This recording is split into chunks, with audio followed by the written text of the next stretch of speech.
Shri Hasteshwar school Limkheda ખાતે શિક્ષક દિવસની ઉજવણી કરવામાં આવી।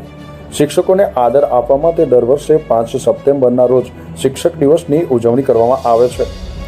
દેશના શિક્ષકો માટે આદર અને સન્માનનો દિવસ છે। શિક્ષક વિધાન અને ભારતના પ્રથમ ઉપરાષ્ટ્રપતિ અને બીજા રાષ્ટ્રપતિ ડોક્ટર સર્વપલ્લી રાધાકૃષ્ણનની જન્મજયંતિ સમગ્ર દેશ શિક્ષક દિવસ તરીકે ઉત્સાહથી ઉજવી રહ્યો છે। ત્યારે શ્રી હસ્તેશ્વર સ્કૂલ લીમખેડાના બાળકો દ્વારા પણ શિક્ષક દિવસની ધામધૂમપૂર્વક ઉજવણી કરી ખૂબ ઉત્સાહપૂર્વક શિક્ષક બની શિક્ષક કાર્ય કર્યું હતું। સંસ્થાના મંત્રી ભરતભાઈ ભરવાડ દ્વારા શિક્ષક દિવસની દરેક બાળકોને શિક્ષક બની સમાજનું ઘડતર કરવા માટે પ્રોત્સાહિત કરી શુભેચ્છાઓ પાઠવી હતી। દીપક રાવલનો રિપોર્ટ, ન્યૂઝ ટુડે, દાહોદ।